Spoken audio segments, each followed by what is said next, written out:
Hello दोस्तों, नमस्कार। Kalyani IAS academy में आप सभी का हार्दिक स्वागत है। मित्रों, आज से हम एमपीपीएससी मुख्य परीक्षा के अंतर्गत आने वाली नवी यूनिट जो कि पर्यावरण से संबंधित है उसका अध्ययन करेंगे। लेकिन उसका अध्ययन करने से पहले हमें यह तो समझना होगा कि आखिर यह कितना वेटेज रखता है पूरे पेपर में, या इस यूनिट से कितने नंबर के प्रश्न पूछे जाने हैं, किस प्रकृति के प्रश्न आएंगे, साथ ही साथ हमारे सिलेबस में क्या क्या चीजें समाहित हैं, अर्थात हमें इस टॉपिक के अंतर्गत या फिर इस इकाई के अंतर्गत क्या क्या चीजें पढ़नी है। तो इन सभी का पहले हम विस्तार पूर्वक अध्ययन करेंगे और साथ ही साथ हमारे टॉपिक को स्टार्ट करेंगे। सबसे पहले हम देख लेते हैं कि आखिर यहां से कितने नंबर के प्रश्न पूछे जाने हैं। तो दोस्तों, जिस तरीके से हमने शुरुआत की 8 यूनिटों का अध्ययन किया है प्रश्न पत्र 3 के अंतर्गत, तो हमने देखा था कि हर यूनिट को बराबर 30-30 अंकों में बांटा गया है। तो उसी तरीके से जो आपकी नवी यूनिट है, इस यूनिट को भी बराबर 30 ही अंक में बांटा गया है। यहां से भी 30 नंबर के प्रश्न पूछे जाने हैं। शब्द सीमा और प्रश्नों की संख्या वह भी यहां पर फिक्स है हर यूनिट की तरह।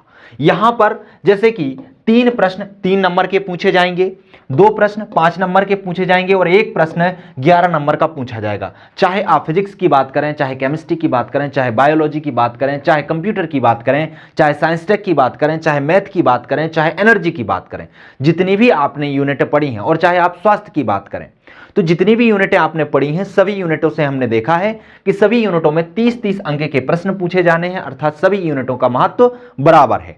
जो पर्यावरण वाली यूनिट है यहां से भी 30 अंक के प्रश्न पूछे जाएंगे और सभी यूनिटों में जो प्रश्न की प्रकृति रहेगी वह इसी तरीके से रहेगी। हर यूनिट से 3 नंबर के 3 प्रश्न, 5 नंबर के 2 प्रश्न और 11 नंबर का 1 प्रश्न आपसे पूछा जाना है। तो पर्यावरण से भी इसी तरीके के प्रश्न पूछे जाएंगे। अब हम बात कर लेते हैं कि ये जो 30 नंबर के प्रश्न पूछे जाने हैं, जिनमें 3 नंबर, 5 नंबर और 11 नंबर के प्रश्न समाहित हैं, यह किस सिलेबस के अंतर्गत पूछे जाएंगे, अर्थात आपको नवी यूनिट के अंतर्गत जो कि पर्यावरण से संबंधित है क्या क्या चीजों का अध्ययन करना है। तो यदि हम इसके सिलेबस की बात करें तो एमपीपीएससी या मध्य प्रदेश लोक सेवा आयोग ने अपनी मुख्य परीक्षा की यूनिट 9 के अंतर्गत जो सिलेबस डिफाइन किया हुआ है उसमें इसे मुख्यतः 5 टॉपिकों में बांटा हुआ है। कितने टॉपिक में बांटा है? 5 टॉपिक। पहले टॉपिक के अंतर्गत आपको पर्यावरण की परिभाषा का अध्ययन करना है कि वास्तव में पर्यावरण की परिभाषा होती क्या है।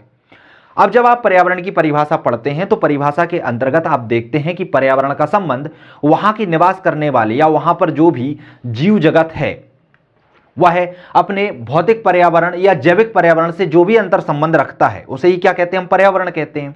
तो जो अंतर संबंध रखेगा तो उसके जो क्षेत्र होंगे, जो आयाम होंगे वो भिन्न भिन्न होंगे।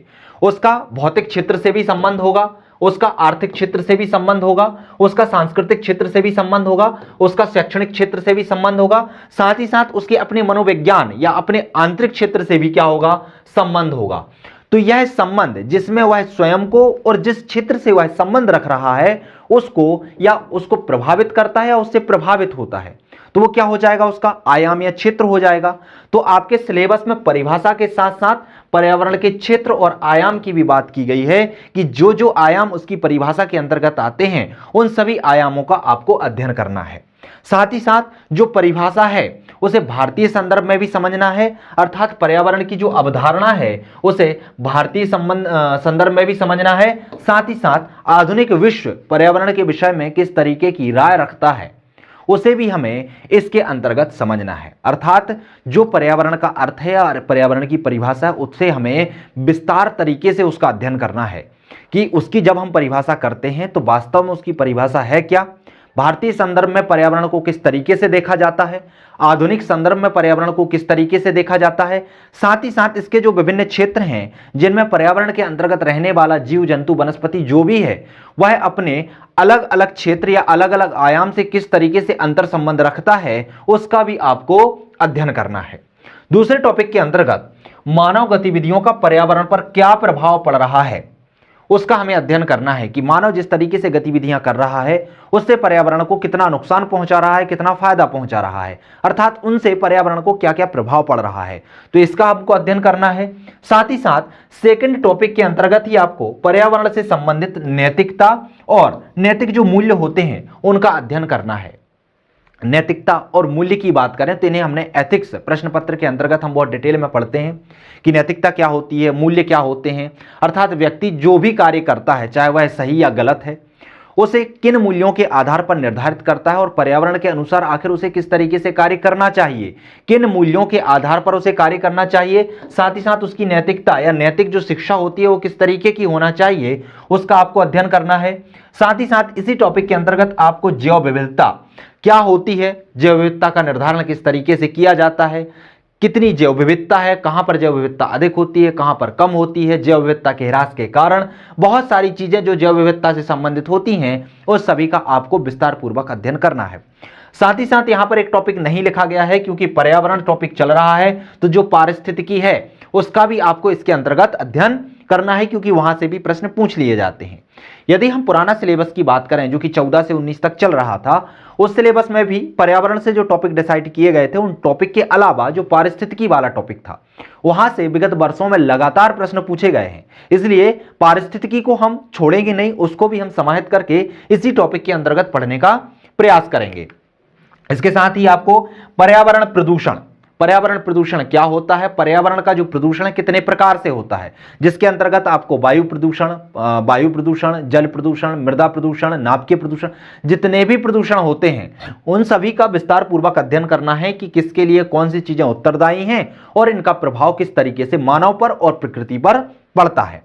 फिर पर्यावरण परिवर्तन, चूंकि जब पर्यावरण में प्रदूषण होगा तो उससे पर्यावरण में परिवर्तन भी आएगा। अभी परिवर्तन कई प्रकार से आता है, जैसे ग्लोबल वार्मिंग के रूप में आता है, ग्रीन हाउस प्रभाव के रूप में आता है, अम्ल वर्षा के रूप में आता है, ओजोन छिद्र के रूप में आता है। तो इस तरीके से जो परिवर्तन पर्यावरण में आ रहे हैं उसका भी आपको अध्ययन सेकेंड टॉपिक के अंतर्गत करना है। तो क्लियर हुआ सेकेंड टॉपिक के अंतर्गत क्या क्या देखना है। फर्स्ट टॉपिक में परिभाषा के विभिन्न आयाम, विभिन्न क्षेत्र, साथ ही साथ उसकी विभिन्न स्थिति के आधार पर अवधारणा, चाहे वह भारतीय हो चाहे वर्तमान समय हो। सेकंड टॉपिक में विभिन्न गतिविधियों का पर्यावरण पर प्रभाव, उसके साथ साथ पर्यावरण से संबंधित नैतिकता और मूल्य क्या होने चाहिए, जैव विविधता, पारिस्थितिकी, पर्यावरण प्रदूषण और पर्यावरण परिवर्तन का अध्ययन हम दूसरे टॉपिक के अंतर्गत करेंगे। तीसरे टॉपिक की बात करें तो तीसरे टॉपिक से संबंधित हमें क्या है, पर्यावरण से संबंधित समस्याएं और चुनौती, कि आखिर पर्यावरण से संबंधित कौन कौन सी समस्याएं उत्पन्न हो रही हैं, कौन कौन सी चुनौतियां मानव के सामने उभर कर आ रही हैं। साथ ही साथ जो पर्यावरण का क्षरण हो रहा है अर्थात पर्यावरण का प्रदूषण जो हो रहा है, यहां पर ध्यान रखिएगा पर्यावरण क्षरण और पर्यावरण प्रदूषण सामान्यतः एक ही शब्द को इंगित करते हैं। तो जो कारण आप पर्यावरण क्षरण में पढ़ते हैं वही कारण आपको पर्यावरण प्रदूषण में पढ़ने होते हैं। तो यहां पर पर्यावरण क्षरण के कारण क्या क्या हैं, साथ ही साथ उसका क्या प्रभाव पड़ रहा है, इसका भी आपको डिटेल तरीके से अध्ययन करना है। फिर पर्यावरण शिक्षा क्या होती है, पर्यावरण की शिक्षा किस तरीके से दी जाती है, उसके अंतर्गत क्या क्या पढ़ाया जाता है, उसका हमें अध्ययन करना है। साथ ही साथ सार्वजनिक जन जागरूकता के लिए कौन कौन से कार्यक्रम केंद्र सरकार या राज्य सरकार के द्वारा चलाए जा रहे हैं, उसके साथ ही पर्यावरणीय शिक्षा एवं उसका स्वास्थ्य पर और सुरक्षा से क्या संबंध है, अर्थात पर्यावरण की शिक्षा से मानव के स्वास्थ्य पर और उसकी सुरक्षा से क्या संबंध है, इन सभी का हमें विस्तार तरीके से अध्ययन चौथे टॉपिक के अंतर्गत करना है। फिर पांचवें टॉपिक के अंतर्गत आता है पर्यावरण अनुकूल प्रौद्योगिकियां, अर्थात ऐसी प्रौद्योगिकियां जो पर्यावरण के अनुकूल हैं या पर्यावरण की रक्षण करने के लिए उन्हें डेवलप किया गया हो। इसके साथ ही आपको ऊर्जा का संरक्षण, पर्यावरण संरक्षण के लिए जो संवैधानिक प्रावधान किए गए हैं भारत के अंतर्गत उनका अध्ययन करना है। साथ ही साथ पर्यावरण संरक्षण की नीतियां एवं नियामक ढांचा, अर्थात पर्यावरण की संरक्षण के लिए कौन कौन सी नियामक नीतियां बनाई गई हैं और कौन कौन से नियामक ढांचों का निर्माण किया गया है वैश्विक स्तर पर और राष्ट्रीय स्तर पर, इसका भी आपको विस्तार पूर्वक अध्ययन करना है।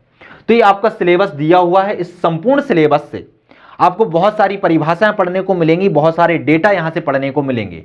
उन परिभाषाओं और डेटाओं से 3 नंबर के प्रश्न बन सकते हैं। दूसरा, यहां पर बहुत सारी जगह आपको लाभ, हानि, कारण, प्रभाव ये चीजें पढ़ने को मिलेंगी जहां से 5 नंबर के प्रश्न आपके बन सकते हैं। दूसरा, जो टॉपिक सीधे सीधे दिए हुए हैं इन टॉपिकों से विस्तार तरीके से आपसे 11 नंबर के प्रश्न बन सकते हैं। दे दिया जाएगा पर्यावरण अनुकूल प्रौद्योगिकियां लिखिए या ऊर्जा के संरक्षण को समझाइए या फिर पर्यावरण संरक्षण के संवैधानिक प्रावधानों को लिखिए या फिर पर्यावरण संरक्षण नीतियां और नियामक ढांचा को स्पष्ट कीजिए। या फिर प्रश्न बन सकता है कि पर्यावरण शिक्षा एवं उसका स्वास्थ्य सुरक्षा से क्या संबंध है, इस पर टिप्पणी कीजिए। प्रश्न बन सकता है सार्वजनिक जन जागरूकता के क्या क्या कार्यक्रम हैं उनको स्पष्ट कीजिए। पर्यावरण शिक्षा क्या होती है, इसके विभिन्न आयामों को समझाने का प्रयास कीजिए। तो इस तरीके से जो आपके टॉपिक सीधे सीधे लिखे हैं यहां से 11 नंबर के प्रश्न बनने की संभावना ज्यादा रहती है। इसके अंदर जो छोटी छोटी चीजें हैं, जैसे आपको समस्याएं पढ़ने को मिलेंगी, चुनौतियां पढ़ने को मिलेंगी, प्रभाव पढ़ने को मिलेंगे, कारण पढ़ने को मिलेंगे, है ना, कार्यक्रम, जागरूकता के लिए कौन कौन से कार्यक्रम हैं, इसकी सुरक्षा या स्वास्थ्य, ये जो टॉपिक आपको सब टॉपिक दिख रहे हैं, इन सब टॉपिकों से क्या क्या पूछे जा सकते हैं, 5 नंबर के प्रश्न पूछे जा सकते हैं। जैसे विभिन्न आयाम है, भौतिक, आर्थिक, सांस्कृतिक, शैक्षिक, मनोवैज्ञानिक, यहां से अलग अलग आपके 5-5 नंबर के प्रश्न बन सकते हैं। प्रश्न बन सकता है कि भारतीय संदर्भ में पर्यावरण की अवधारणा को स्पष्ट कीजिए। तो ये जो छोटे छोटे टॉपिक हैं, यहां से 5 नंबर के प्रश्न, इनके अंतर्गत जो परिभाषाएं आएंगी उनसे 3 नंबर के प्रश्न, और जो सीधे टॉपिक लिखे हुए हैं यहां से 5 नंबर के प्रश्न आपसे पूछे जाने की संभावना यहां से बनती है। क्लियर है? तो ये तो समझा हमने हमारे सिलेबस को कि आखिर आयोग ने आपके सिलेबस में क्या क्या चीजें समाहित की थी और हमें इनके अंतर्गत क्या क्या चीजें किस तरीके से पढ़नी है, अर्थात किन्हें हमें 5 नंबर के हिसाब से तैयार करना है, अच्छा अर्थात 50 से 60 शब्दों में तैयार करना है, किन्हें हमें 200 शब्दों में अर्थात 11 नंबर के हिसाब से तैयार करना है, और किन्हें हमें 10 शब्दों के हिसाब से तैयार करना है। तो चलिए, ये तो हमारा सिलेबस हुआ। अब हम बात कर लेते हैं हमारे टॉपिक की, जिसमें सबसे पहले हम पर्यावरण की परिभाषा, पर्यावरण के क्षेत्र, आयाम, जिसके अंतर्गत हम भौतिक, आर्थिक, सांस्कृतिक, शैक्षिक और मनोवैज्ञानिक, इन सभी का अध्ययन करेंगे। साथ ही साथ भारतीय संदर्भ में और आधुनिक विश्व में पर्यावरण की अवधारणा को समझने का प्रयास करेंगे। लेकिन उससे पहले हम समझ लेते हैं कि पर्यावरण होता क्या है, अर्थात पर्यावरण का अर्थ क्या होता है। तो पर्यावरण के अर्थ की बात करें तो पर्यावरण को अंग्रेजी में क्या कहा जाता है, इन्वायरमेंट कहा जाता है। क्या कहा जाता है, इन्वायरमेंट, सभी को पता होगा। और जो इन्वायरमेंट शब्द है वह किस भाषा के शब्द से मिलकर बना हुआ है, फ्रेंच भाषा के शब्द इन्वायरनर से बना हुआ है। किससे बना हुआ है, इन्वायरनर से। और इन्वायरनर का जो अर्थ होता है वह होता है घिरा हुआ या घेरना। क्या अर्थ होता है, घिरा हुआ और घेरना। इसके आधार पर ही पर्यावरण, जिसे अंग्रेजी में हम इन्वायरमेंट कहते हैं, उसका अर्थ हम लगा सकते हैं कि पर्यावरण का अर्थ क्या हो सकता है, हमें जो घेरे हुए है, हमारे चारों ओर जो विस्तृत है, उसे ही हम क्या कहते हैं, पर्यावरण कहते हैं। हिंदी में यदि हम इसकी शब्दावली के आधार पर अर्थ निकालने का प्रयास करें तो पर्यावरण 2 शब्दों से मिलकर बना हुआ है। कौन कौन से शब्द, एक परि शब्द और एक आवरण शब्द। परि मतलब क्या होता है, परि मतलब होता है चारों ओर से, आपको जो भी चारों ओर से घेरे हुए है, चाहे वह जैविक हो चाहे वह भौतिक हो, अर्थात चाहे वह जैविक हो और चाहे वह अजैविक हो, कोई भी चीज हो जो आपको घेरे हुए है वह किसके अंतर्गत आती है, पर्यावरण के अंतर्गत आती है। आवरण मतलब क्या होता है, घेरना, मतलब आपको चारों ओर से जो घेरे हुए हैं उसे ही क्या कहते हैं, पर्यावरण कहते हैं। अर्थात चाहे आप अंग्रेजी शब्दावली के अनुसार इसका अर्थ निकालें, वो भी होता है घिरा हुआ या घेरना, और चाहे आप हिंदी शब्दावली के आधार पर इसका अर्थ निकालें तो उसका अर्थ भी क्या होता है, चारों ओर से घेरना। क्लियर हुआ, अर्थ स्पष्ट हुआ कि पर्यावरण का अर्थ क्या होता है। ये इसलिए समझाया है क्योंकि पर्यावरण टॉपिक आप जब पढ़ रहे हैं तो आपसे सीधे प्रश्न पूछा जा सकता है कि पर्यावरण का अर्थ स्पष्ट करते हुए इसकी विशेषताओं को लिखिए, या पर्यावरण का अर्थ स्पष्ट करते हुए इसकी परिभाषा को स्पष्ट कीजिए, विभिन्न आयामों को लिखिए। क्लियर है? तो इस तरीके से आपको हर चीज का अर्थ भी पता होना चाहिए। अब बात कर लेते हैं हम इसकी परिभाषा का। तो ध्यान रखिएगा, जैसे कि जो हमने अर्थ देखा उसी अर्थ से क्या बनती है, परिभाषा बनती है। और परिभाषा कई प्रकार से दी जाती है। कुछ वैज्ञानिक होते हैं, पर्यावरणविद होते हैं जो अपने हिसाब से परिभाषाएं गढ़ते हैं। कुछ संस्थाएं होती हैं या कुछ आयोग होते हैं जो परिभाषाओं को देते हैं, या फिर हम साधारण शब्दों में बात कर लेते हैं, मोटा मोटी तौर पर सभी जो वैज्ञानिक होते हैं, जो संस्थाएं होते हैं, जो सभी परिभाषाएं देते हैं, उनका निचोड़ निकालकर हम एक अलग से परिभाषा प्रस्तुत कर देते हैं जिसे हम कहते हैं साधारण शब्दों में। तो हम तीनों आधार पर पर्यावरण की परिभाषा को समझने का प्रयास करेंगे। आपको जो भी अच्छी लगे वो आप याद कर लीजिएगा, कोई भी एक परिभाषा याद कर लीजिएगा। यदि आप किसी वैज्ञानिक के तौर पर लिख रहे हैं वो परिभाषा, या किसी आयोग के अनुसार दी गई परिभाषा को लिख रहे हो, किसी अधिनियम के द्वारा जो परिभाषा दी गई है उसके अनुसार लिख रहे हो, तो उस पर नंबर पूरे के पूरे मिलने के चांसेस होते हैं। लेकिन आप साधारण शब्दों में लिखेंगे तो उसमें नंबर कटने की संभावना रहती है। क्यों? क्योंकि जब आप किसी के शब्दों में लिखते हो तो उसमें परिपूर्णता होती है, लेकिन जब आप अपने अनुसार या साधारण शब्दों में लिखते हो तो वो परिभाषा कैसी भी मरोड़ी जा सकती है, उसमें कुछ भी जोड़ा जा सकता है, कुछ भी निकाला जा सकता है। इसलिए परिभाषा में 3 प्रकार से आपको बता देता हूं, आपको जो भी अच्छी लगे वो आप याद कर लीजिएगा। सबसे पहले हम देख लेते हैं पर्यावरण संरक्षण अधिनियम 1986 के तहत।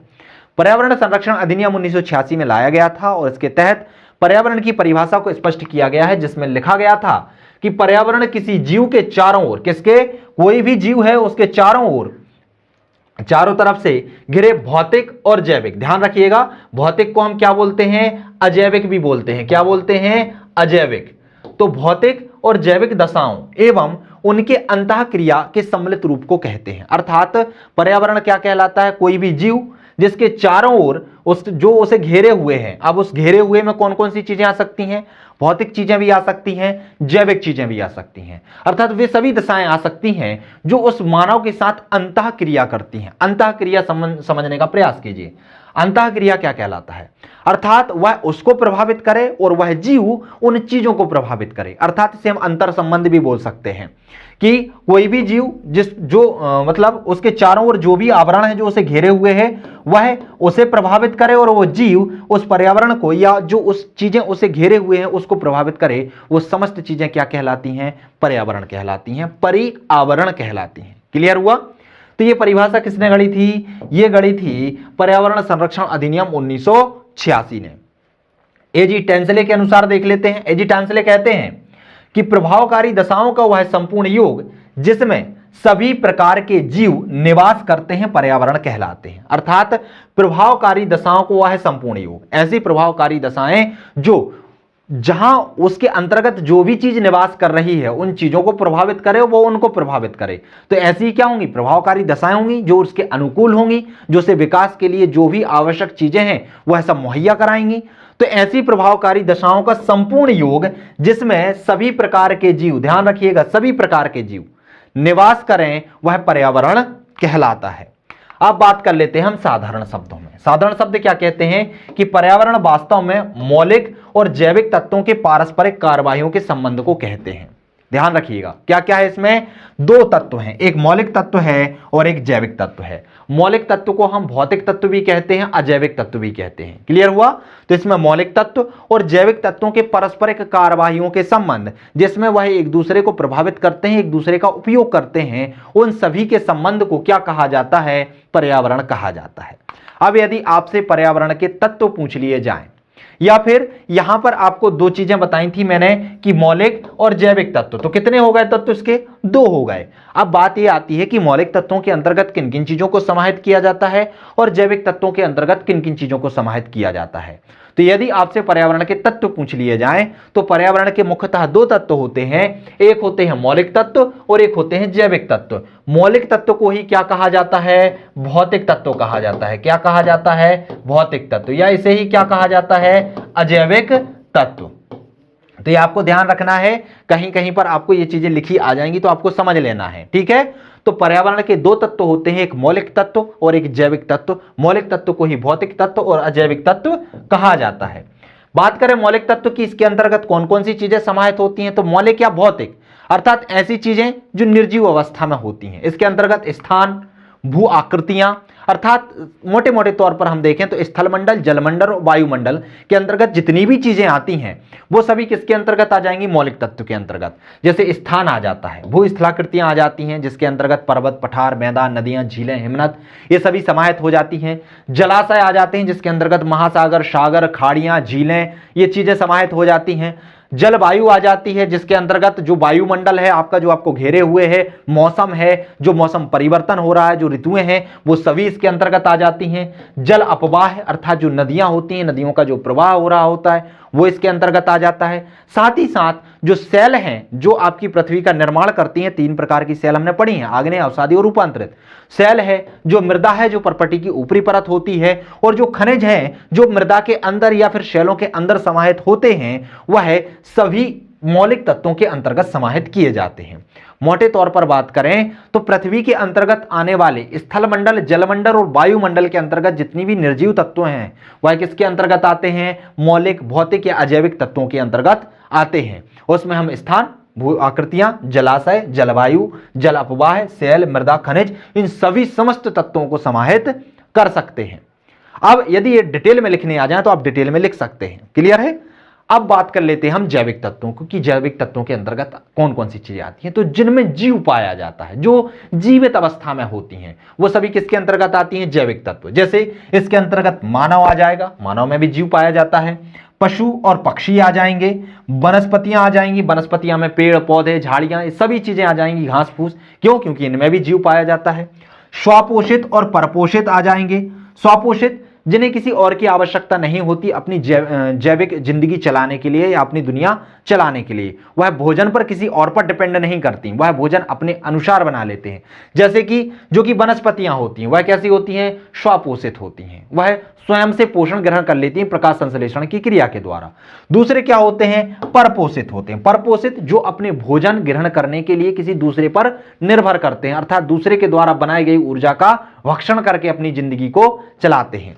इनमें भी जैसे मृतजीवी आते हैं, परजीवी आते हैं और प्राणी संभोजी आते हैं। ये कैसे होते हैं, जो मृतजीवी होते हैं अर्थात किसी चीज के मर जाने के बाद उसका भक्षण करके चलते हैं। एक परजीवी होते हैं, जैसे अमरबेल को ले लो, किसी वृक्ष के ऊपर चढ़ के उसे चूसते रहते हैं। एक प्राणी संभोजी होते हैं जो किसी जीव या प्राणी को खाकर अपना भोजन चलाते हैं, जिसमें हम देखेंगे कि जो स्वपोषित के बाद हम देखते हैं कि प्रथम द्वितीय और तृतीय तरीके के जो होते हैं परपोषित वो पाए जाते हैं। ठीक है, एक जो होते हैं घास फूस खाते हैं, एक जो होते हैं वो उनको खाते हैं जो घास फूस खाने वाले जीव जंतु होते हैं, और एक होते हैं जो घास फूस भी खा लेते हैं और जीव जंतु को भी खा लेते हैं। तो इस तरीके से इनमें ये सभी चीजें समाहित की जाती हैं। फिर कुछ सूक्ष्म जीव भी होते हैं जिसमें वियोजन और अपघटक दोनों प्रकार के सूक्ष्म जीव होते हैं। तो इन सभी में क्या पाया जाता है, जीव पाया जाता है। तो जैविक तत्वों के अंतर्गत क्या आते हैं, ये सभी। तो ध्यान रखिएगा पर्यावरण इनका सम्मिश्रण है, इन सभी का सम्मिश्रण है, जिसमें मौलिक तत्व और जैविक तत्व ये सभी सम्मिलित रूप से पाए जाते हैं और एक दूसरे को क्या कराते हैं, प्रभावित करते हैं, एक दूसरे से अंतःक्रिया करते हैं। तो क्लियर हुआ कि पर्यावरण के कितने तत्व हैं और किसके अंतर्गत क्या क्या चीजें आती हैं। अब यदि ये 5 नंबर में पूछा जाए तो बहुत अच्छे से लिख सकते हैं, 2 नंबर 3 नंबर में भी लिख सकते हैं, और यदि 11 नंबर में पूछ लिया जाए तो इसको आप थोड़ा सा डिटेल कर सकते हैं। अब बात कर लेते हैं पर्यावरण की विशेषताओं को। तो यही सब चीजें जो हमने उसकी परिभाषा के अंतर्गत समझने का प्रयास किया है, उसी परिभाषा के अंतर्गत हम इसकी विशेषताओं को भी गढ़ने का प्रयास करेंगे। जैसे कि पर्यावरण जो होता है यह जैविक और अजैविक अर्थात मौलिक तत्वों से मिलकर बना हुआ है। जैसे कि हमने परिभाषा में यहां पर देखा था कि मौलिक और जैविक तत्वों के अंतर्गत क्या क्या आता है। तो इन सभी से मिलकर किसका निर्माण हुआ है, पर्यावरण का निर्माण हुआ है, और ये एक दूसरे को क्या करते हैं, प्रभावित करते हैं। यह सदैव परिवर्तनशील होता है। परिवर्तनशील कैसे होता है, हमेशा बदलता रहता है, मौसम भी बदलता है, जीव जंतु भी बदलते हैं। इसमें बहुत सारे सिद्धांत भी आते हैं, जैसे डार्विनवाद का सिद्धांत आता है ना, लेमार्कवाद का सिद्धांत आता है। इसमें भी क्या होता है, जिस चीजों का उपयोग आप ज्यादा करने लगते हैं उसका विकास ज्यादा होता है। इसी तरीके पर्यावरण में भी क्या होता है, पर्यावरण में भी बहुत सारे परिवर्तन होते रहते हैं। कभी भूकंप आ जाता है तो बड़े बड़े पर्वत कहां पर, भूमि में समा जाते हैं। तो कभी ज्वालामुखी का उद्भेदन हो जाता है तो नवीन पर्वतों का निर्माण हो जाता है। कभी कभी प्लेट टकराती हैं तो उससे टूटने की क्रिया के द्वारा बहुत सारी स्थलाकृति टूट जाती हैं, तो कभी कभी नई स्थलाकृतियां बन के उभर आती हैं। नदियों के द्वारा कभी मैदानों का निर्माण किया जाता है तो कभी वहां पर अपर्दन किया जाता है। तो इस तरीके से क्या हो रहा है, हर चीज क्या होती है, परिवर्तनशील होती है। आज कोई जीवित है तो वह मृत अवस्था में पहुंच जाता है, कोई चीज मृत अवस्था में तो वो जीवित अवस्था में आ जाती। तो इस तरीके से पर्यावरण में क्या होता है, परिवर्तन होता रहता है। तो ये क्या होता है, सदैव परिवर्तनशील होता है। इसके प्रति जीवों में अनुकूलता पाई जाती है, अर्थात जीवों के लिए जो भी आवश्यक परिस्थितियां उसके जीवन निर्वाह के लिए आवश्यक होती हैं वह सभी पर्यावरण के अंतर्गत पाई जाती हैं। और पर्यावरण के और जीव क्या हो जाता है, इसके प्रति अनुकूल हो जाता है, उसके अनुसार अपने आप को परिवर्तित करके अपना जीवन यापन करने लगता है। पृथ्वी पर आप देखेंगे तो हर जगह पर अलग अलग है, कहीं पर तापमान अधिक होता है तो कहीं पर बहुत कम होता है। लेकिन जो जीव होता है जो वहां पर निवास कर रहा होता है, चाहे वनस्पतियां हों, वह उस मौसम के अनुसार, वहां की जलवायु के अनुसार अपने आप को क्या कर लेती है, परिवर्तित कर लेती है, उसके अनुकूल उसे बना लेते हैं। तो इसके प्रति जीवों में अनुकूलता पाई जाती है। साथ ही साथ यह स्वपोषण एवं स्वनियंत्रण पर आधारित होता है, अर्थात जो पर्यावरण होता है वह स्वपोषण पर होता है, उसे किसी और की आवश्यकता नहीं होती, वह अपने आप पर स्वयं नियंत्रण बनाए रखता है। यदि उसको लगता है कि किसी चीज का विकास ज्यादा हो रहा है तो उसका क्या कर देता है, वक्षण कर देता है। कहीं पर लगता है उसको कि इसका विकास नहीं हो रहा है तो वहां पर नई स्थलाकृतियों का जन्म दे देता है। तो इस तरीके से इसका जो क्रिया है, इसकी जो क्रिया है वह स्वपोषण और स्वनियंत्रण से संचालित होती रहती है। यहां संसाधनों के भंडारण होते हैं। आपने देखा हुआ है कि हर तरीके के संसाधन, खनिज संसाधन, चाहे वह धात्विक हो चाहे अधात्विक हो, सभी प्रकारों का सम्मिश्रण आपके पर्यावरण के अंतर्गत पाया जाता है। सभी प्रकार के तत्व, सभी प्रकार की गैसें इसके अंतर्गत पाई जाती हैं। इसके अंतर्गत विशिष्ट भौतिक क्रियाएं कार्यरत होती हैं। जितनी भी भौतिक क्रिया हैं, चाहे ज्वालामुखी का फटना हो, भूकंप का आना हो, सुनामी का आना हो या फिर मौसम का परिवर्तन हो, जितनी भी भौतिक घटनाएं हैं वह यहाँ पर घटित होती रहती हैं। इसमें जैव जगत का निवास पाया जाता है। जो जैव जगत होता है जिसके अंतर्गत हमने बहुत सारी चीजें देखी थी, मानव देखे थे, वनस्पति देखी थी, जीव जंतु देखे थे, सूक्ष्म जीव देखे थे। तो जो भी जीव जगत के अंतर्गत आते हैं सभी का निवास स्थान किसके अंतर्गत पाया जाता है? तो पर्यावरण के अंतर्गत पाया जाता है। और भी बहुत सारी विशेषताएं पर्यावरण के अंतर्गत आती हैं, लेकिन क्या है, आपकी मुख्य परीक्षा में शब्द सीमा की एक लिमिट है और सिर्फ पर्यावरण की विशेषताएं आपसे 11 नंबर में नहीं पूछी जाएंगी, क्योंकि 11 नंबर के जो भी प्रश्न पूछे जाते हैं उसमें एक या दो या तीन प्रश्न समाहित होते हैं। जैसे कि पूछ लिया जाएगा कि पर्यावरण का अर्थ स्पष्ट करते हुए पर्यावरण की परिभाषा को लिखिए, साथ ही साथ इसकी विशेषताओं को लिखिए। तो आपकी इतनी विशेषताएं बहुत ही सफिशिएंट हैं आपके लिखने के लिए। उतना ही पढ़िए जितना आप अच्छे तरीके से लिख सकते हैं। तो क्लियर हुए पर्यावरण की विशेषताएं कि पर्यावरण की विशेषताएं क्या क्या हैं। क्या क्या है? तो यह जैविक और अजैविक मौलिक तत्वों से मिलकर बना होता है। इसमें सदैव क्या होती है? परिवर्तनशील होता है। इसमें यह स्वपोषण और स्वनियंत्रण पर आधारित है। संसाधनों का भंडारण होता है। इसके अंतर्गत विशिष्ट भौतिक क्रियाएं कार्यरत होती रहती हैं और इसमें जैव जगत का निवास पाया जाता है। क्लियर हुआ? चलिए अब हम बात कर लेते हैं पर्यावरण के क्षेत्र के विभिन्न आयामों की, कि पर्यावरण के क्षेत्र के आयाम कौन कौन से हैं। तो बहुत सारे आयाम होते हैं, लेकिन आपके सिलेबस में कुछ ही आयाम प्रदर्शित हैं, उन्हीं आयामों की हम बात करेंगे। आयाम समझ लीजिए और उसके क्षेत्र समझ लीजिए। देखिए, हमने देखा है पर्यावरण का अर्थ क्या होता है? परिआवरण, जो किसी जीव को उसके चारों ओर से घेरे हुए है। अब घेरने के कारण वह जीव उन चीजों को प्रभावित करता है और वो चीज उस जीव को प्रभावित करती है। तो वो सभी चीजें क्या आती हैं? पर्यावरण के अंतर्गत आती हैं। अब ध्यान रखिए, मान लीजिए कोई जीव है, क्या है? कोई जीव है और उस जीव के आसपास बहुत सारी चीजें हैं। जैसे उस जीव के आसपास ऐसी चीजें हैं जिस पर उसका नियंत्रण नहीं है, जैसे कि स्थल मंडल है, जल मंडल है, वायुमंडल है, जिस पर उसका कोई नियंत्रण नहीं है, लेकिन वह प्रत्यक्ष अप्रत्यक्ष तौर पर इस जीव को क्या कर रही हैं? प्रभावित कर रही हैं। यह जीव क्या कर रहा है? उनको प्रभावित कर रहा है। जैसे कि मान लीजिए पर्यावरण में मौसम में परिवर्तन आ रहा है। मौसम में परिवर्तन आने से ठंड होती है, गर्मी होती है, वर्षा होती है। तो यह तीनों ऋतुएं क्या करती हैं? इस इंसान को प्रभावित करती हैं। साथ ही साथ इसके द्वारा भी कुछ ऐसी अंतःक्रिया की जाती हैं जिसके द्वारा ये जो भौतिक चीजें हैं वो क्या होती हैं? प्रभावित होती हैं। इसके द्वारा प्रदूषण भी फैलाया जाता है। इसके द्वारा बहुत सारी स्थलाकृतियों को तोड़ा फोड़ा भी जाता है, अपरदन की क्रिया भी होती है, वनों को काटा जाता है, वहां पर कंक्रीट के जंगल, शहरों का निवास किया जाता है। तो ये क्या कर रहे हैं? एक दूसरे को प्रभावित कर रहे हैं। तो ये क्या हो जाएगा? बहुत सारे क्षेत्र, जैसे कि भौतिक, इससे अंतर संबंध रख रहा है कि नहीं रख रहा?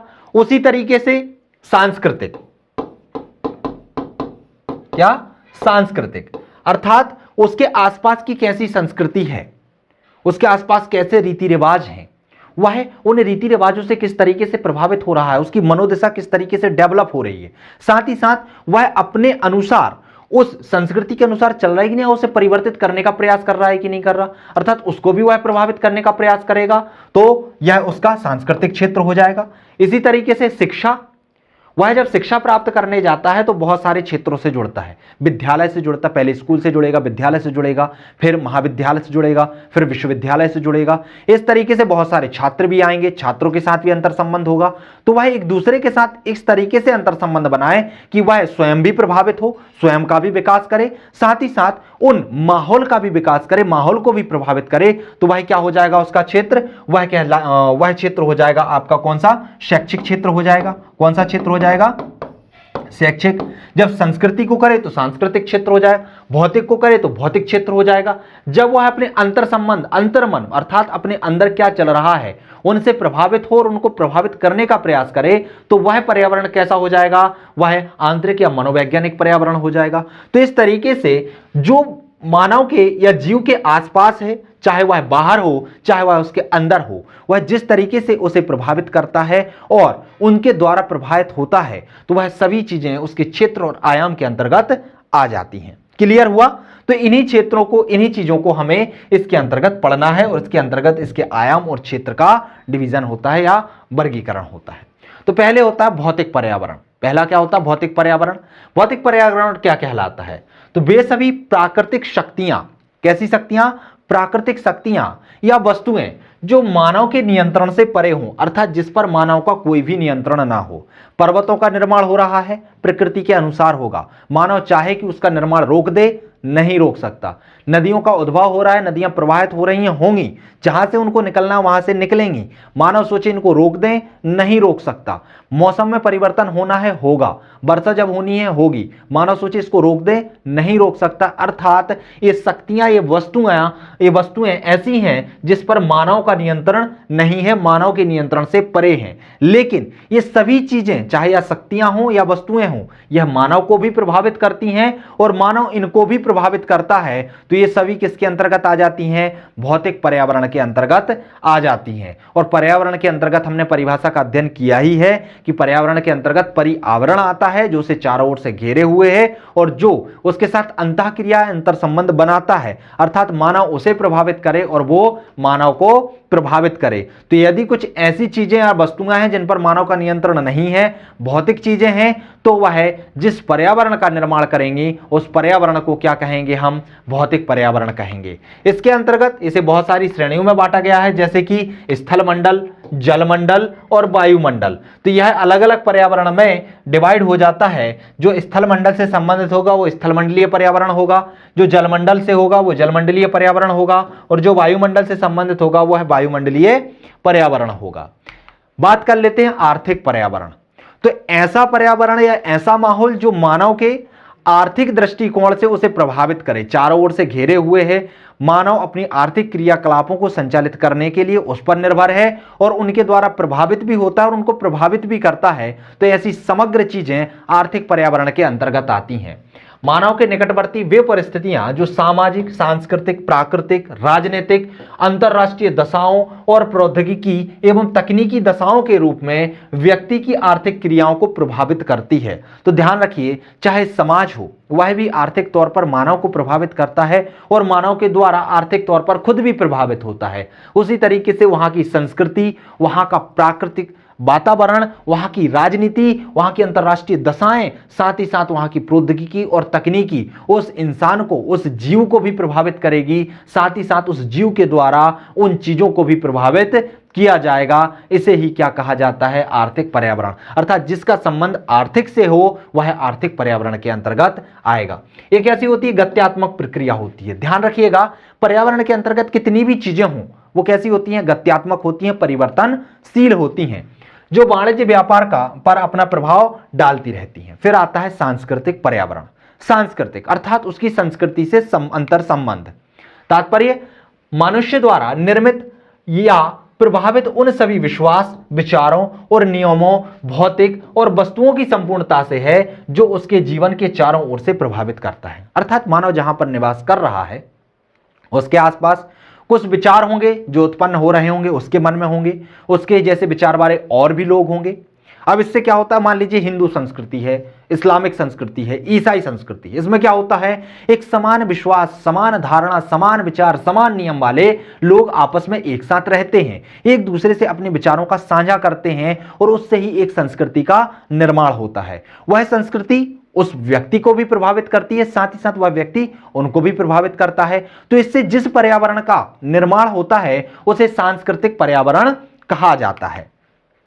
सांस्कृतिक पर्यावरण के अंतर्गत धर्म, नैतिकता, लोकाचार, कानून, प्रौद्योगिकी तथा व्यवहार प्रतिमान इत्यादि चीजों को समाहित किया जाता है। उसका धर्म क्या है, उसकी नैतिकता कैसी है, उसका लोकाचार कैसा है, कानून कैसे निर्मित किए गए हैं, प्रौद्योगिकी का विकास किस तरीके से हो रहा है, उसका व्यवहार किस तरीके का है, इन सभी को सांस्कृतिक पर्यावरण के अंतर्गत समाहित किया जाता है। फिर आता है शैक्षिक पर्यावरण। शैक्षिक पर्यावरण जब व्यक्ति शिक्षा ग्रहण करने के लिए जाता है, अब वह शिक्षा किसी भी प्रकार की हो सकती है, व्यावसायिक शिक्षा होती है या फिर आपकी नैतिक शिक्षा होती है, पर्यावरणीय शिक्षा होती है, मानवीय शिक्षा होती है, स्कूली शिक्षा होती है, कोई भी शिक्षा होती है।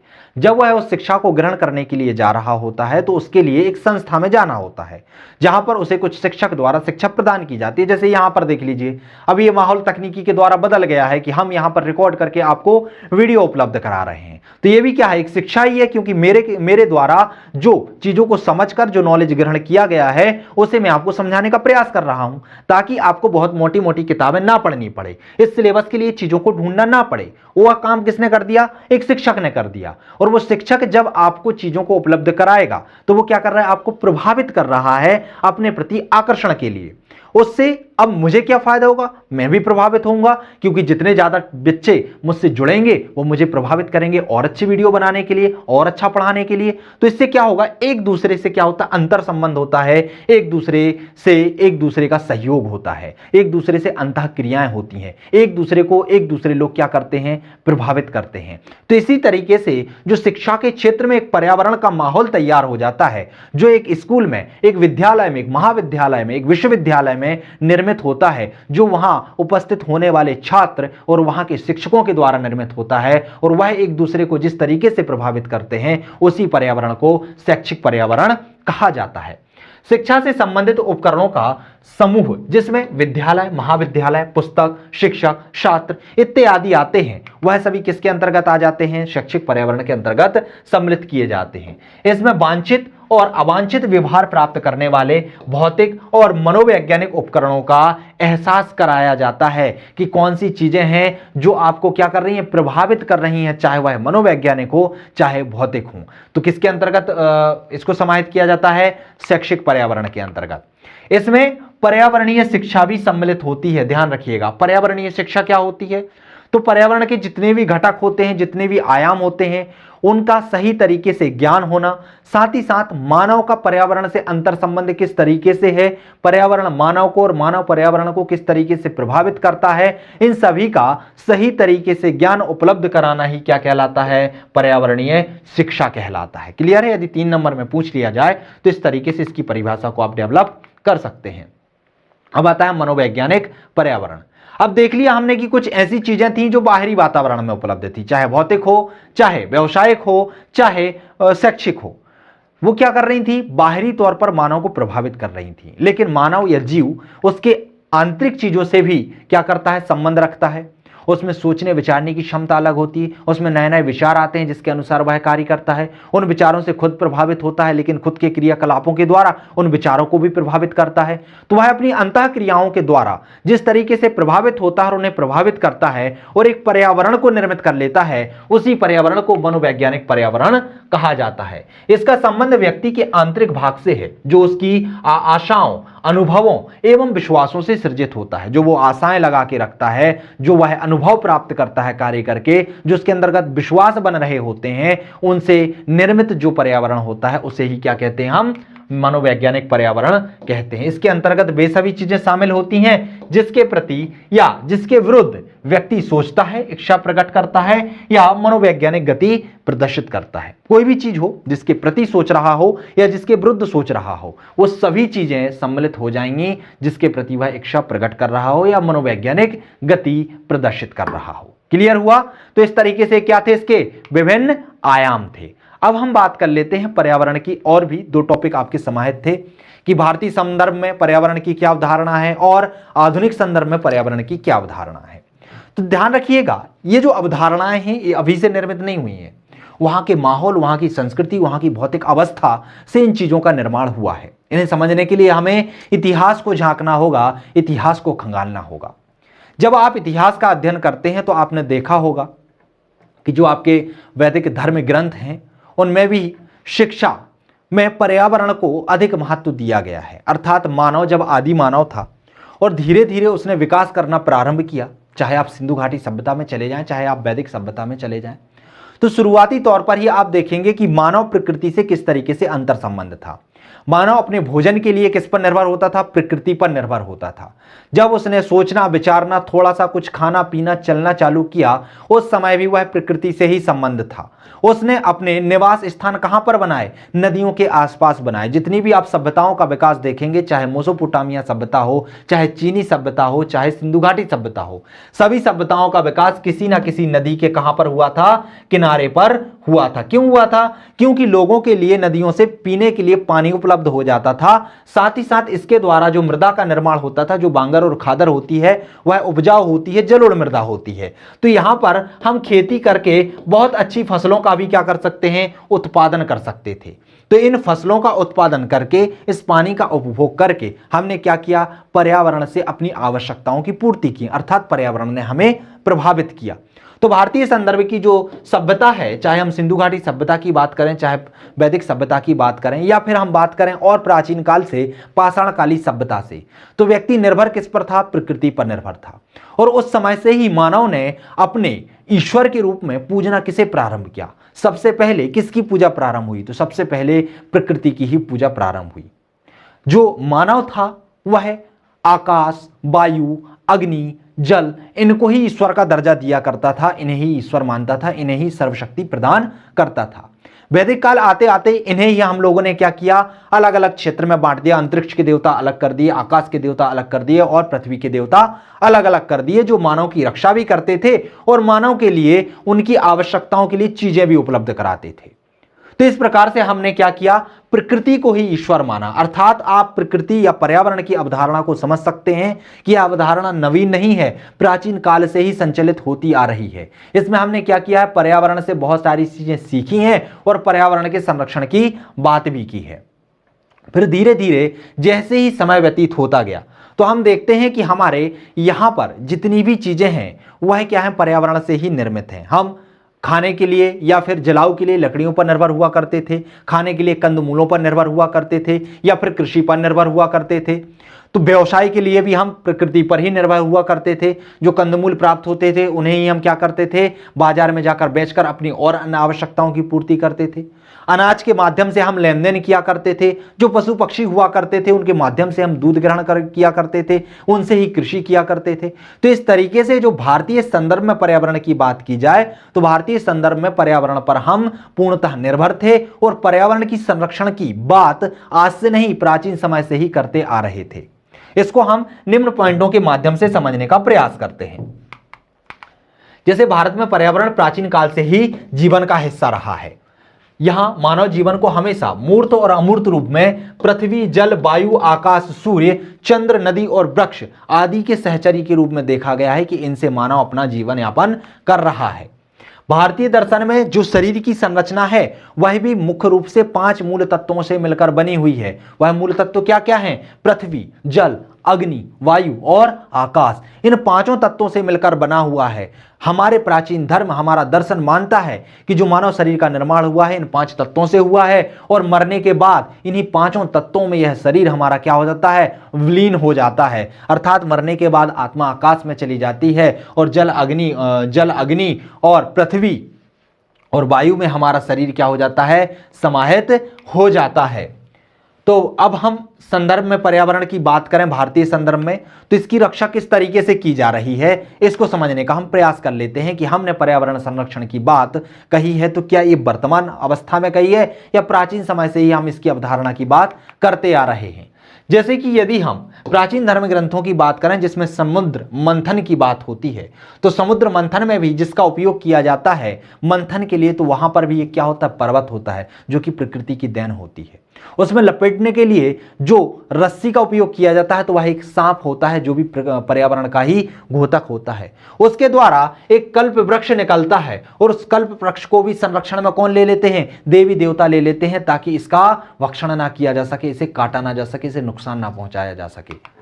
वैसे ही देवी देवताओं द्वारा कामधेनु जो गाय होती है उसके संरक्षण की बात की गई। ऐरावत जो हाथी था उसके संरक्षण की बात की गई। अर्थात पर्यावरण के अंतर्गत जो जीव जंतु आते थे उनके संरक्षण की बात हमारे देवी देवता करते आ रहे हैं। हमारे धर्म ग्रंथ में यह उल्लेखित है। तो आप प्रकृति या पर्यावरण की अवधारणा को समझ सकते हैं कि हम इसके प्रति कितने समय से जागरूक हैं। आप देखेंगे वैदिक काल में तो जो गाय होती थी उसे पूजनीय माना जाता था, अर्थात उसकी हत्या पर या उसकी चोरी पर मृत्यु दंड तक दे दिया जाता था। तो हमारे यहाँ पर जो जीव जंतु हैं उसके संरक्षण के लिए कितने प्रयास किए गए। यदि आप मौर्य काल में आ जाएं तो मौर्य काल में जो अशोक था, मौर्य सम्राट अशोक था, उसने भी जो वध प्रक्रिया थी उस पर प्रतिबंध लगा दिया था। उसने जीव जंतुओं की हत्या पर प्रतिबंध लगा दिया था। गुप्त काल की बात करें तो गुप्त कालों में भी जो जीव थे उन्हें राजकीय प्रतीक के रूप में माना जाता था, साथ ही साथ उनके संरक्षण की बात की जाती थी। बहुत ज्यादा वृक्षों को भी लगाया जाता था ताकि प्रकृति में जो पर्यावरण है वह हमारा स्थायी रूप से बना रहे। समय बीतता गया और समय बीतते हुए मध्यकाल आया और मध्यकालों में जब मुगलों का भारत में प्रभुत्व हुआ तो उन्होंने भी पर्यावरण संरक्षण के लिए बहुत सारे कार्य किए। उन्होंने भी बहुत सारे उद्यानों का निर्माण किया, बहुत सारे बाग लगाए। यहां तक कि मुगल काल के पहले जो सल्तनत काल था, सल्तनत काल में भी बहुत सारे वृक्षों को लगाया गया था, मानवों की आवश्यकताओं की पूर्ति करने के लिए और पर्यावरण की रक्षा करने के लिए। आधुनिक समय की बात करें तो आधुनिक समय में भी पर्यावरण संरक्षण से संबंधित अनेक नियमों का निर्माण किया गया है और भारतीयों को जागरूक करने के लिए पर्यावरण शिक्षा का भी समावेशन स्कूली शिक्षा से लेकर महाविद्यालय शिक्षा तक किया गया है। तो इस तरीके से पर्यावरण के संबंध में जो विभिन्न पहलू होते हैं, विभिन्न आयाम होते हैं, उससे जागरूक करने का काम हमारे भारत में पहले से ही किया जा रहा है। पर्यावरण के संरक्षण की बात पहले से ही की जा रही है। इसके आधार पर हम समझ सकते हैं कि हमारे भारत में, हमारे देश में पर्यावरण से संबंधित अवधारणा क्या है। बात कर लेते हैं आधुनिक अवधारणा। तो ध्यान रखिएगा, जो आधुनिक युग है वह विकास के पथ पर चलने वाला युग है। शुरुआती दौर पर यदि हम प्रथम विश्व युद्ध, द्वितीय विश्व युद्ध की शुरुआत की बात करें तो इन विश्व युद्धों के पहले औद्योगिक क्रांति का युग आया था, जो कि पूरे यूरोप जगत में चला था। और औद्योगिक क्रांति के द्वारा विकास के पथ पर लोग दौड़ने लगा था और अंधी दौड़ में यह दौड़ रहा था। उसके दौरान पर्यावरण का कितना ह्रास हुआ इसको नजरअंदाज कर दिया गया था। अर्थात इस दौड़ में व्यक्ति लगा हुआ था, दौड़ते जा रहा था, पर्यावरण का क्या कर रहा था, क्षरण कर रहा था। जंगलों की दिन व दिन कटाई हो रही थी और उसकी जगह पर नवीन नवीन कंक्रीट की बिल्डिंगें चल रही थी। फिर प्रथम विश्व युद्ध हुआ और फिर द्वितीय विश्व युद्ध हुआ, जिसके द्वारा मानव को बहुत अधिक मात्रा में संपत्ति की, साथ ही साथ अपनी जीवन की हानि हुई। अर्थात जन और धन की बहुत विस्तार तौर पर हानि हुई। साथ ही साथ पर्यावरण को भी इसके द्वारा बहुत ज्यादा क्षति पहुंची। जब हम औद्योगिक क्षेत्र में बहुत आगे बढ़ रहे थे, बहुत ज्यादा उद्योगों का निर्माण कर रहे थे, बहुत सारी चीजों का निर्माण कर रहे थे, तो उससे निकलने वाले अवशिष्ट पदार्थों से पर्यावरण को बहुत ज्यादा हानि हो रही थी। और हानि होने से वायु प्रदूषण, जल प्रदूषण, मृदा प्रदूषण, ध्वनि प्रदूषण इतनी अधिक मात्रा में बढ़ गया कि जो लोग पहले, जिनकी जीवन प्रत्याशा 80-90 वर्ष हुआ करती थी, वह घटकर अब 60 और 62 वर्षों तक आ गई। व्यक्ति को इसका अंदाजा कब हुआ? व्यक्ति को अंदाजा तब हुआ जब ग्लोबल वार्मिंग की समस्या सामने आने लगी। एसिड वर्षा के रूप में जल तेजाब बन के भारत देश में, विदेशों में बरसने लगा। ओजोन में छिद्र होने लगा, जो कि आपके वायुमंडल के लिए एक आवरण का काम करती है, जो सूर्य से आने वाली पराबैंगनी किरणों को अपने यहां पर रोक लेती है, इंसानों तक या मानव तक या जीव जंतुओं तक उसे पहुंचने नहीं देती है, जिसके पहुंचने से मानव को त्वचा कैंसर जैसे भयानक रोग हो सकते हैं, उन्हें वह रोक लेती है। लेकिन जब अंटार्कटिका पर उसके छिद्र को देखा गया तब व्यक्ति सचेत हुआ। जब जो हमारी बर्फ जमी हुई है पहाड़ों पर, जब वह पिघलने लगी, समुद्र का स्तर बढ़ने लगा, तब मानव को एहसास हुआ कि हम पर्यावरण को कितना नुकसान पहुंचा रहे हैं। पर्यावरण ने भी इसके प्रति बहुत सारी प्रतिक्रियाएं की। बहुत सारी जगह पर भूकंप आए, बहुत सारी जगह पर भूस्खलन हुआ, बहुत सारी जगह पर सुनामी जैसी आपदाओं को देखने को मिला।